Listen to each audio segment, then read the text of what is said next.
Looking to gain ground, the Twins nearly get swept at Colorado. Thankfully, Joe Ryan exists, at least until the trade deadline in 10 days. Now it's time for the Dodgers, which sounds bad, but recently has been okay. Strange times we live in. You better get Locked On Twins.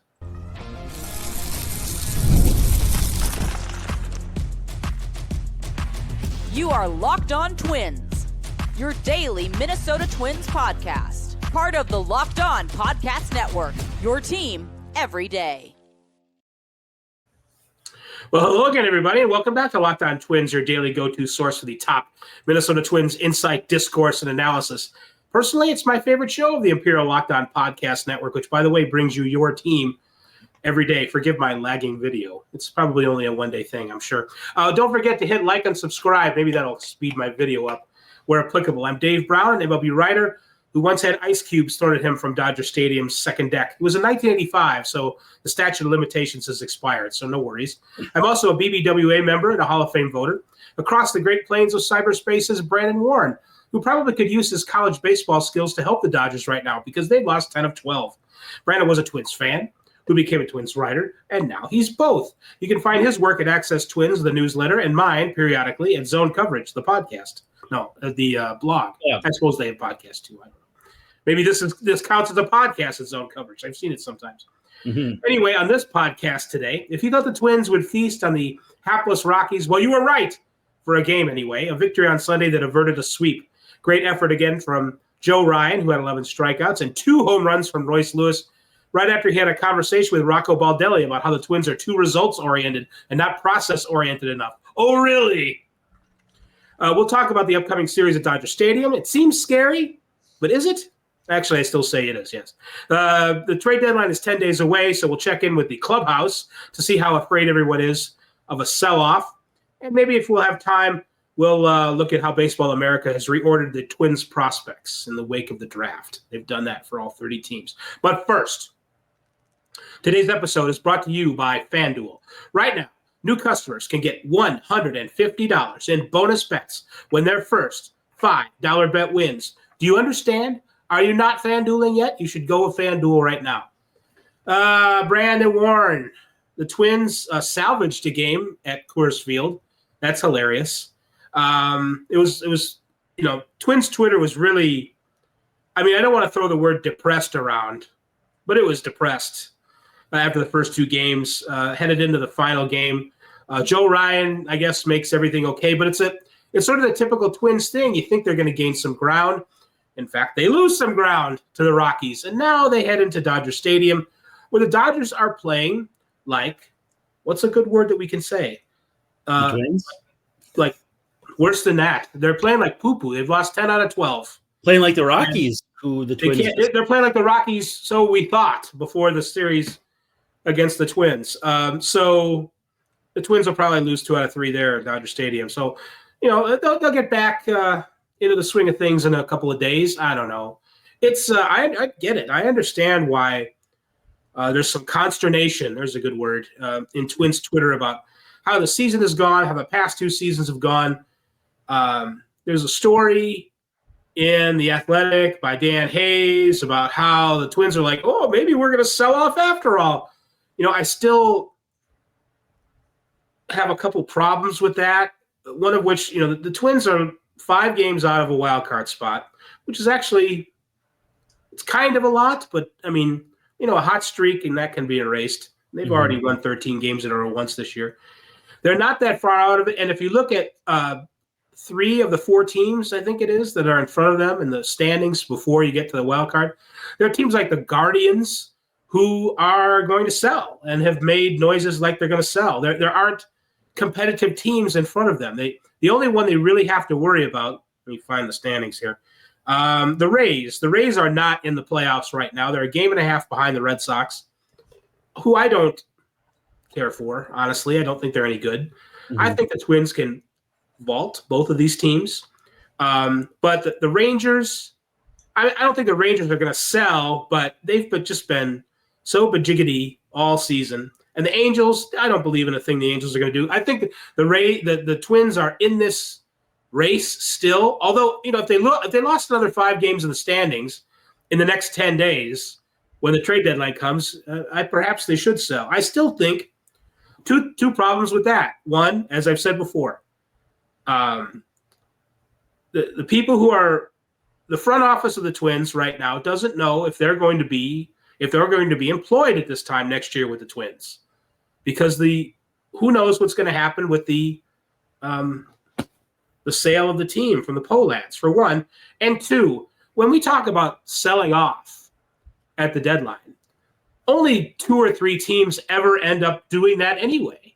And they're always like, the White Sox and maybe like the Guardians. And the Angels probably won't, because they're sick of doing that and they're still hanging around foolishly. But there is no climate for, it's a buyer's market, sort of, because the prices are so high, if that makes any sense. The Twins aren't going to get a lot of stuff for their stuff. It doesn't make sense. There's nowhere to turn. When do the Vikings open training camp? Today? It's coming up here pretty soon. In true Twins fashion, I feel like they'll take 2 of 3 against the Dodgers and leave us just as perplexed as we were when they went into the break with wins over the Cubbies, like late in the first half. So, yeah, it feels like the Red Hot Chili Peppers lyric, the more I see, the less I know about this team, because they just don't seem to have – their identity is that they have no identity. They're consistently inconsistent. They're basically any of the phrases that will befuddle your mind that you can come to. They just don't make a lot of sense. I think the most compelling reason to not sell is that, you don't really trust any of the teams around you to be particularly good. It would be a huge missed opportunity that the Twins were behind the 8 ball to begin with, based on ownership not spending. But in a vulnerable AL, not to just say, forget it, we'll go for it until it's over. And it won't be over until well after the trade deadline. And the Twins have more than enough talent to make the playoffs. You just got to let the guys do what they're supposed to. And I also think of it this way. If you trade Danny Coulomb, unless you're getting back someone better than you got for, let's say, Brandon Kinsler 7 years ago or 8 years ago, whatever it was, why are you making that move? If you're trading them for someone who's got a 20% chance to be in the big leagues and do anything, ride the wave, man. There's no point in intentionally weakening your own team just because you get a somebody's 18th best prospect, just so you get something for Danny Coulomb. There's value for playing out the string with these guys, giving them a chance, like we saw with the Tigers last year. Like, you can't bank on that happening. But when the alternative is selling and just being average the rest of the way and winning 78 games, you may as well ride it and see if the guys can run off a 10-game winning streak and get you right back in it in the end of August. Like, at that point, you're at a scenario where you're not getting anything nearly worthwhile to get back for these guys. And I had this opinion when Nelson Cruz was on the trade block, and they got back Joe Ryan. Now, my theory was never that they were going to get anybody as good as Joe Ryan. It would have been more along the lines of when they got back Dietrich Enns and Zach Littell. Now, Littell's been pretty good for the further away he gets from the eventually. Twins. But if you're only going to get guys who might have a chance, I don't know. How many of those guys do you need in a farm system at any given time? I say roll with it. If you find a first baseman cheap that somebody will flip to you that you like better than Ty France, I don't know if any reason you'd like Josh Bell better than him, but I'm just kind of spitballing here. Then do that. But selling makes no sense to me. You've built a solid enough team. Just let them do their thing the last 2 months. And if you win 78 games, you were going to win 78 games anyway. Even looking ahead to next year, with the components, with the main pieces that the Twins have now, you have Byron Buxton, who's 31. You have Carlos Correa, who just turned 30. You have Pablo Lopez, who's nearly 29 or so. You have Joe Ryan, who is just turned 29. You still have the pieces of a team for 2026 that should compete for a wild card spot. I know nobody wants to hear that right now, but that's what they have. They don't have a White Sox situation where they're going to win 60 games. That's why I hate when they make the strip it to the studs and rebuild, do it right like Team X did. What rebuilds were done right? The Astros, who absolutely cratered their team, and they even missed on draft picks too, I'll have have and people probably unnecessarily so. Yes, they got too bad. Or the Nationals, they just so happened to draft Strasburg and Harper. Like they got 2 number 1 generational prospects. Every other rebuild is, frankly, just kind of screwing around, and I hate that idea. Twins fans, I love them. They're very funny, and I've seen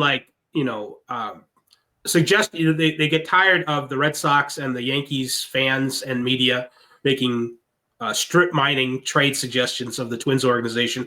So they say things like, yeah, we'll trade you Joe Ryan, Red Sox, if we get Roman Anthony back. Now, that's not going to happen, I don't think. If that were like possible, well, then maybe I would do that. But that's like the only thing, and it's a joke. It's like they're replying in a joke form that, yeah, sure, we'll give you Joe Ryan if you give us the best prospect in baseball. So, but that's what it's going to take, and that is not the climate that the trade deadline is right now. You might see somebody's big-time prospect moved, but it's not – there's not going to be a bunch of trades that are like that. You're not going to remake your organization in a dramatic way, in a quick way, by moving the pieces that the Twins have. It's just not – and they have people for next year to compete again. And 2 years ago, we remind everybody they made the playoffs 2 years ago. They're not that far away from. How you make the Twins play better, I don't know, but they're not far away from it. However far away it is, we're not far away from a commercial break either. Yeah, so we should take it. Yeah, when we come back we'll talk Royce Lewis getting back in business. Sorry to steal your thunder. But what great thunder it is, Mr. Dave Brown, just like around the Twin Cities today. Good thing Twins are not in town. But summer sports are in full swing, and whether you're all about baseball under the lights, which they will be if you're in Minnesota and they're playing the Dodgers, because that means a 9 p.m. first pitch. But otherwise, golf on the green, lots of good golf going on right now, or even high-stakes soccer action. That's FanDuel wanting you to get in on the action, and it's the best way to make every game even more exciting. You're already following the action. If you're like me, you're staying up to watch the games for reasons of business and or pleasure. But if you want to make it thrilling, even more thrilling than just watching Joe Ryan dice up the Rockies, you go over to FanDuel and you'll get in on the game while your friends are getting sunburned at the beach or do whatever else they do for those late night games. But I've been using FanDuel to track some matchups. I love when there's pitchers duels.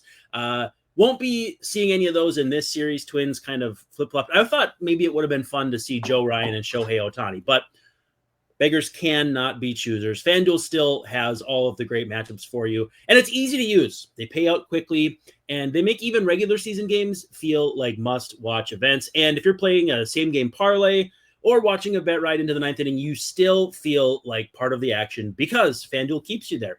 If you're new to FanDuel, new customers can bet just $5 and get $150 in bonus bets if your first bet wins. Open that FanDuel app today or visit FanDuel.com to get started. Locked On Twins has returned for its second segment, Monday, July 21st, 2025. Twins dropped 2 of 3 in Colorado at Coors. But they take the last game, so that's nice. Dodger Stadium coming up. 3 games at Chavez Ravine. The Dodgers have lost 10 of 12. Mookie Betts cannot hit. He can play shortstop now, but he can't hit. So we'll talk about that in the next segment. Twins are 2-9 at Dodger Stadium in interleague action, though, so it's not a fun place to play. Well, I just think that means they're due to take 2 out of 3. Then, man. If that's your bag, if that's your negative bag. No, I would love to see it, and it makes sense based on how this team plays baseball. It's like the Timberwolves play to the level of your opponent, and that they've been doing that all year, and it hasn't been pretty. Speaking of not making sense, Royce Lewis said some things. He complained basically. As Dan Hayes characterized it, it was mostly a conversation that Lewis had with the media, the Minnesota media, about how he's disappointed in his season and how it hasn't gone the way he wanted it to, and he's trying to fix it, and it's really frustrating. But of course, Royce just had to get a couple of comments in at the end that make you go, what? And it was comments that said that complained basically, fam, their chat, the Twins are just too results oriented around here. They're not process oriented enough. They're very quick to pull the trigger on play. I mean, they are. Is that so? Royce Lewis inventing a different reality, I guess. Now he did get benched for a while because he was just not doing anything, but it didn't last very long because the Twins had other problems and basically needed him to go back in the lineup. Now finally, Sunday, Royce had a 2-homer game. Now I didn't break down his swing to see if he's finally getting the Borg Schulte message or what. I don't know. I don't know. I don't care. But he also had a conversation with Rocco about his own comments the day before to the media about how the Twins are too results-oriented and not process-oriented enough. Here it is, almost August. So what do you think, Brandon? Are we going to get good Royce Lewis now, finally? I don't want to bet on that, but what do you think? Yeah, speaking of FanDuel, maybe you could get in on that. That was a baffling. I had to read it a few times to make sure I was seeing it correctly. I thought he was going to say they're too process-oriented because that's, I think, the general perception by anybody with 2 working brain cells outside of the team. I'm not trying to dog Rocco or Royce for saying that. But what I'm saying is if you watch the Twins and their use of platoons, pinch hitters, platoon splits on the pitching side, this is a process team. And that, for some reason, blows the mind of a lot of Twins fans that, most truly good teams are that way. They're going to be looking at one this upcoming series. The Dodgers do a lot of things in ways Twins never could, as far as the Twins could in terms of spending and stuff. But as far as process, they are constantly doing, was it Austin Barnes used to play against left-handed pitchers as a catcher, and they'd mix and match him with Yasmani Grandal and that sort of thing. They are process to the core. Now, when you look at Royce's statistical layout on Fangraphs, you can see an expected weighted on-base average much higher than what his is. So if he were to have a case, it would be that, right? I wish they would understand that I've been hitting the ball hard and it's nothing happening. But the team can't play that expected game forever either. You can't hit 4th and just say, I'm close to the outcome, especially when a team's already doing that with Carlos Correa, who hasn't hit all year and is still hitting, 4th, 5th, which is probably too high for his stat range as well. So if he had 1 point at all, it's just, my expected numbers are better than my actual numbers. But that doesn't strike me as really a Royce Lewis argument. It just doesn't seem like something that he would I have never thought of him as a statistically minded player. I've always thought of him as effort, natural talent, not the heady, guy who goes to Fangraphs to figure out where he's off, right? Analytical. Yeah, that would have been a lot faster if I could have just said that. So to see him using it now in that kind of almost like a backhanded way, it didn't sit right with me. But at the end of the day, I mean, he's not hitting. He's not like he's some big superstar who's going to force his way out of it. He's frustrated. And a guy who's never really been frustrated as a professional, outside of injury, of course, they'll say, or they'll be soul searching. And sometimes the words that come out are not going to be what you want to hear. And I would bet they cleared the air with very little trouble. But Rocco just saying, that's not really what's going on here, bro. Well, and Rocco, he's going to take extra care to not throw anybody under the bus. He's going to be, he doesn't, that's not how he operates. Not at all.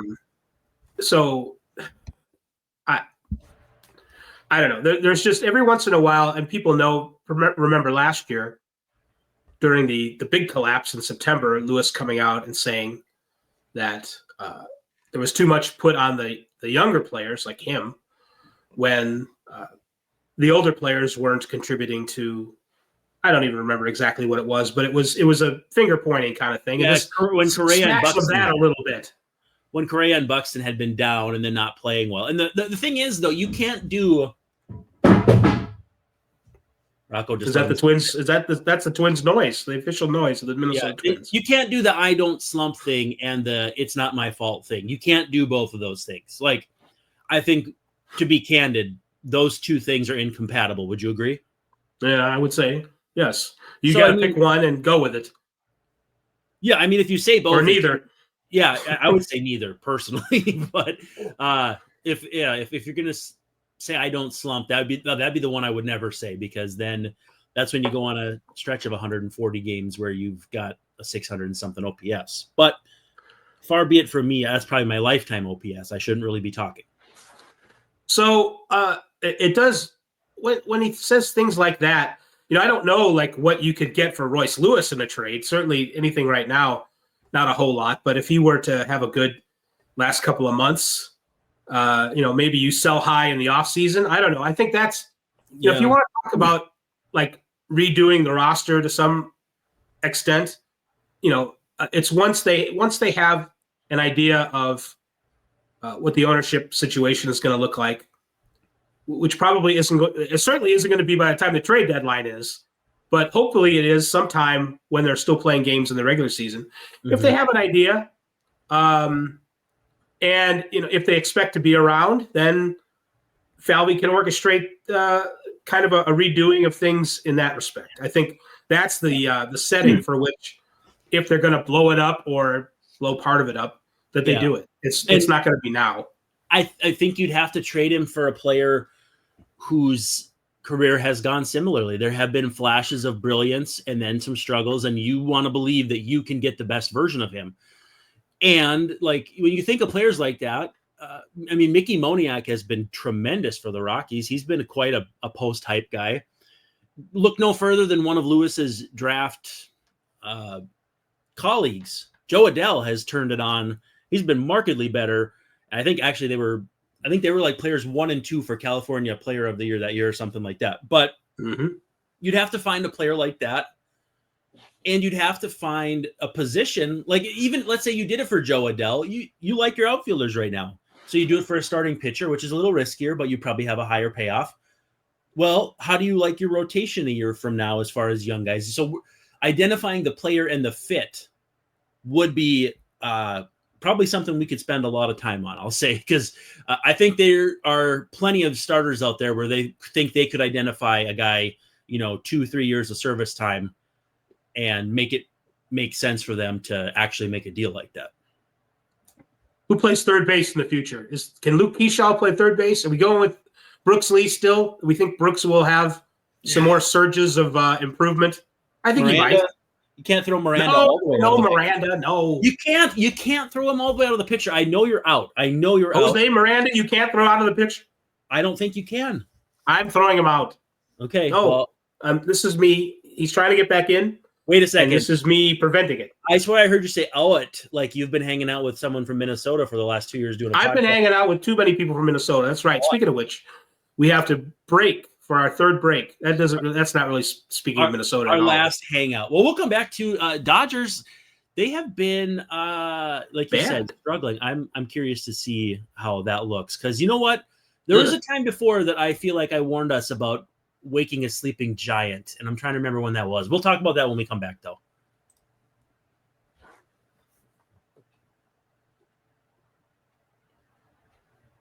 Was it the Blue Jays? Was it the Blue Jays that I said that we had to be careful about the Twins not waking up a sleeping giant? There was Aaron Judge last year, because as I recall, after Aaron Judge faced the Twins, he blew up. Like he was playing okay and then went. Yeah, I remember that. Yes. I think this year, was it the Astros? There was someone the Twins played, the Braves. It might have actually been the Braves, and so much for that. Or could have been the Orioles. I feel like, though, they need to not awaken the sleeping giant that is the Dodgers.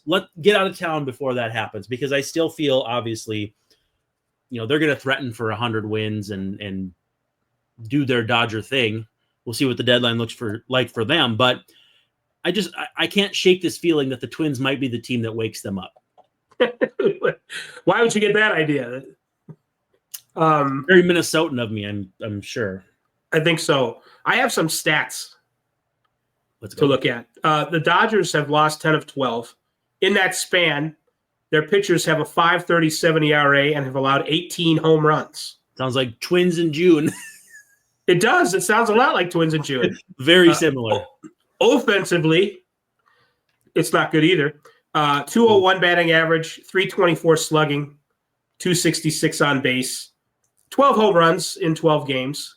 They're averaging 3 runs a game in this July swoon knee, and allowing almost 6 runs a game. So Mookie Betts has not hit most of the season ever since he got some kind of bug. Either on the way to Japan. I think it was on the way to Japan. It wasn't in Japan, so it's not like an Asian Montezuma's revenge. It was something that happened here. Yeah. And in spring training, so maybe Arizona, some Tex-Mex, I don't know. Yeah, who knows? And he lost like 30 pounds. Mookie Betts, does he have 30 pounds to lose? That would have to be like an actual appendage if you would have asked me. He's not a big fella, and and there's guys who will have that one off year in their prime. I mean, even before Carlos Correa came here, he had a tough year with Houston and that sort of thing. So I mean, it's just, again, can you get past the Dodgers before they get back to being the Dodgers? Because there is there's a bit of urgency there, just because they're not going to run away with the West like they maybe have in previous seasons. It's going to be a bit more of a challenge, at least down the stretch here, to where they're going to have to assess how to address it at the deadline. So it's just hard to imagine the Dodgers even playing bad enough to lose 10 of 12, much less adding on to that. So it feels like someone's playing with house money here, and it ain't the Twins. No. If they were playing with house money, Ty France wouldn't be their first baseman. I'll tell you that much. You love ripping Ty France, but he hasn't been hitting. I have to do something when I'm not ripping Willie Castro. He wants to be a Twin forever, he says. He doesn't want to be traded at the deadline. Willie Castro is actually a guy that, I mean, maybe they would trade Willie Castro. I could see possibly that if they. Yeah. I could, and I sort of wish they'd trade Larnach, because I feel like is driving me crazy. Be a Rocco, you can pry him from my cold dead hands moment with Willie Castro. But if you could get, oh man, what would you have to get for Willie Castro to make it make sense? Because I feel couldn't you get a top almost 100 prospect for him? I don't know. Could you get that Cam Schlittler guy from the Yankees for him? That just sounds like somebody who would play in like northern Wisconsin or southeastern Minnesota. Is that why you like him? And I don't think I didn't hear that. Minnesota. We're getting to you, Dave. In more ways than one. Yeah, I know. He just got called up to the Yankees. The reason I know is because someone in my feed was trying to tell me how great this Schlittler was, and he was an A-ball. And I'm like, he's about his age for that level. And every time the guy gets promoted, I get a message. Hey, you keeping an eye on this guy? And then he made the Baseball America update a couple months ago. And it's like, hey, you watching this guy? And then he came up to the big leagues and he was throwing heat. But I keep seeing him in every trade package, or a lot of trade packages proposed by non-Yankees fans, and even a few Yankees fans, for Eugenio Suarez. So if they don't get Suarez, and I think Suarez might go to the Mariners, frankly, I don't know. Maybe you could get them interested. If you can't get Schlittler or the Martian, I don't know who else I'd even want from them. Yeah, they Spencer Jones. I mean, Spencer Jones has sort of been not on the trade block, but that's been a guy that people have wanted to get. Their nominal top 100 guy that they're either far too attached to or far too willing to trade him for more than he's worth. He's either untouchable or you can have him, but you got to give us Joe Ryan and more. And it's like, okay, you can't be both of these. It's hysterical to watch their prospect valuation, and it has been back to the Phil Hughes and all those guys' days. It's been hysterical. Is Emmett Sheehan supposed to pitch today after Ohtani? I thought I heard Dustin May, but That Oh, was okay. on. That's what I think Corey Provis had kind of suggested. Either way, though, I mean, Ohtani hasn't given up an extra base hit yet in 9 innings. Has been throwing, pretty good heat. And then you're going to get a young pitcher who's very talented at the very least. So Festa, I like, if it's May, I like the Twins' chances tonight. I think Festa's going to pitch well. SWR tomorrow against Yoshinobu Yamamoto in the second game. SWR has been pitching better lately. I don't know that I like that pitching matchup, but I guess it could be worse. No, but your bullpen is pretty well rested. If SWR can get you through 5 and you're down or within a run, you got a chance with the bullpen. You got a chance, and that's really all you can ask for when you're in LA. And then getaway day on Wednesday, the Sheriff, who needs to have an arresting performance finally because he's been on a bad roll lately. Cardiac arrest. Against Tyler Glasnow, who is coming back from his latest injury. You're telling me a Dodgers pitcher was hurt? I know. It's hard to believe. It's something about LA, man, because the Angels can't keep anybody healthy either. They're cursed in their own way. Yeah. So we want to tell you, fans, that we want to make sure that you are subscribed to Locked On Twins, because that way you don't miss any of the great Twins content that we've got for you, which includes the Twins postcast with host Luke Inman live after the final out of every game. Luke Inman and friends. You get 2 shows for the price of 1, which is free. It's all free. I mean, there's advertising, but sure. Anyway. So there's that. You need to know that. There's another thing you need to know. We want to thank you for making Locked On Twins your first listen today. For your second listen, check out the all-new Locked On MLB Game Night, which brings you every game, every night, all season long. Get local analysis on a national scale. Find MLB Game Night on Locked On MLB on YouTube or wherever you listen to podcasts, such as this one. So for my good friend Brandon Warne, this is Dave Brown wishing you all a very pleasant good evening, saying we will, Alexei, see ya tomorrow night.